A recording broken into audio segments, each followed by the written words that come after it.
eh, harus muncul industri untuk pasca panen. Karena sekarang gabah kering panen petani kita harus dikeringkan melalui alat namanya dryer.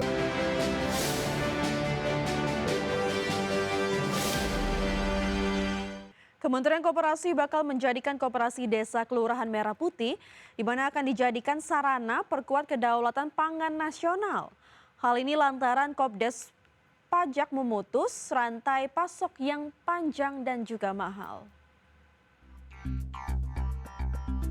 Menteri Koperasi Ferry Juliantono memastikan kehadiran Koperasi Desa Merah Putih bakal memotong rantai pasok yang panjang dan mahal sehingga nilai tambah dapat dirasakan langsung kepada produsen dan masyarakat desa. Ferry memastikan pembangunan 80.000 Kopdes Merah Putih melalui kegiatan bisnis dapat mendorong kedaulatan dan kemandirian pangan dan energi nasional. Ferry menyatakan dengan adanya industri pasca panen padi, nantinya hasil panen akan dikeringkan melalui alat dryer di satu tempat hingga siap dijual. Hal ini nantinya juga akan dilakukan hasil pertanian dan perikanan lainnya. Atau alat untuk bisa membangun beberapa lini kegiatan bisnis dalam rangka mandiri tadi. Pertama, harus muncul industri untuk pasca panen. Karena sekarang gabah kering panen petani kita harus dikeringkan melalui alat namanya dryer. Menko menambahkan terdapat 3 fungsi Kopdes Merah Putih. Pertama, sebagai penyalur dan penjual barang-barang kebutuhan pokok dan kebutuhan sehari-hari. Dan ketiga, sebagai instrumen yang paling terbawah. Untuk bisa mengefektifkan seluruh kegiatan pemerintah pusat. Dari Jakarta, di Firmansyah, Tim Liputan IDX Channel. Pemirsa, PT Merdeka Gold Resources Tbk memperoleh fasilitas Revolving Credit Facility senilai 350 juta dolar Amerika atau setara 5,8 triliun rupiah guna memperkuat kesiapan produksi emas perdana pada awal 2026. Pendanaan tersebut melengkapi dana 4,9 triliun rupiah yang dihimpun dari penawaran umum perdana emas pada September 2025. Adapun fasilitas kredit tersebut akan digunakan perseroan untuk refinancing pinjaman anak usaha, kebutuhan modal kerja selama resources commissioning, serta pembiayaan lanjutan pengembangan tambang emas Pani.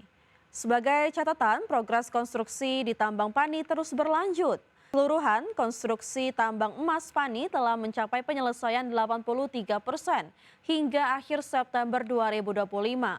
Tambang emas tersebut dirancang untuk ekspansi jangka panjang, di mana pada tahap awal fasilitas heap leach memiliki kapasitas pengolahan 7 juta ton biji per tahun.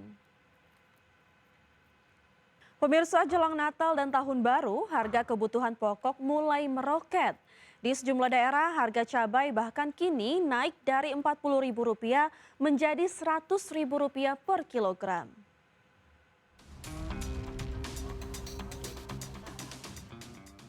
Kurang dari 3 pekan jelang Natal dan Tahun Baru, harga kebutuhan pokok di Pasar Kosambi, Bandung terus merangkak naik, salah satunya komoditas cabai. Harga cabai rawit merah yang sebelumnya hanya Rp40.000 meroket hingga Rp100.000 per kilogram. Sementara harga cabai rawit hijau naik menjadi Rp80.000 dari sebelumnya Rp40.000.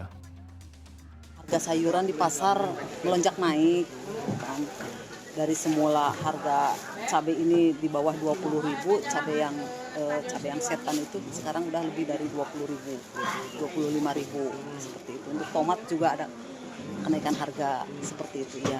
Berarti ini ada pengurangan daya beli nggak Bu dari masyarakat? Sudah pasti, karena memperkirakan harganya mahal, jadi otomatis masyarakat juga daya belinya menurun. Kenaikan harga cabai juga terjadi di pasar tradisional Kota Pasuruan, Jawa Timur. Sejak sepekan terakhir, harga cabai rawit merah merangkak naik dari Rp45.000 kini menjadi Rp90.000 per kilogram. Sedangkan harga cabai rawit hijau naik dari Rp30.000 menjadi Rp60.000. Selain cabai, harga bawang merah juga ikut mengalami kenaikan menjadi Rp80.000 dari sebelumnya Rp60.000 per kilogram. Diperkirakan kenaikan harga sejumlah komoditas pasar ini akan terus berlanjut hingga perayaan Natal dan Tahun Baru. Para pedagang menunggu kenaikan harga terjadi karena cuaca ekstrim di Indonesia. Dari Bandung, Jawa Barat dan Pasuruan, Jawa Timur, Ervan David, JK Pasuruan, Tim Liputan IDX Channel. NASA memilih 2 instrumen sains untuk ditempatkan di bulan dalam misi Artemis 4. Kedua instrumen tersebut dirancang untuk mengatasi debu bulan dan memantau aktivitas meteoroid untuk mendukung eksplorasi jangka panjang. NASA mengumumkan pemilihan 2 instrumen sains yaitu DUSTER dan SPSS untuk ditempatkan di bulan pada misi Artemis 4. Kedua perangkat ini akan berfokus pada mitigasi debu dan pemantauan meteoroid untuk menunjang keselamatan astronot.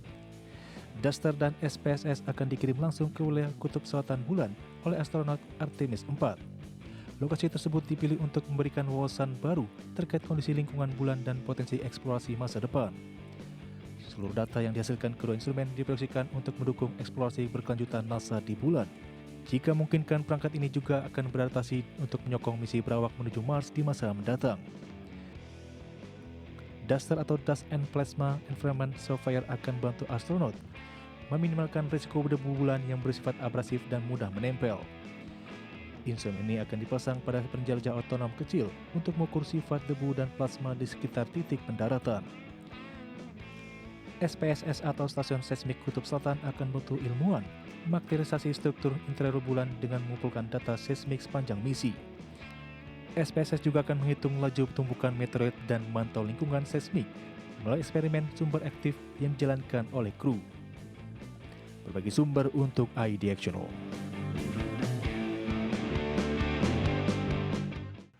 Pemirsa, Riot Games resmi meluncurkan game terbaru 2XKO untuk konsol Xbox Series XS dan PlayStation 5 pada Januari 2026. Kehadiran versi konsol menjadi momen yang paling ditunggu setelah komunitas menanti sejak masa Early Access dimulai pada Oktober 2025. Para penggemar menyambut antusias peluncuran game 2XKO untuk konsol Xbox Series XS dan PlayStation 5 pada Januari 2026. Perilisan ini menjadi tonggak baru setelah penantian panjang sejak fase akses awal dibuka pada Oktober 2025. Sejak masa akses awal dibuka, komunitas memberikan respon sangat positif terhadap 2XKO. Tercatat lebih dari 1.500 turnamen komunitas telah diselenggarakan di berbagai wilayah termasuk 22 acara yang disponsori First Impact dan diikuti ribuan pemain. Riot Games berharap peluncuran versi konsol pada awal tahun depan mampu memperluas basis pemain 2XKO.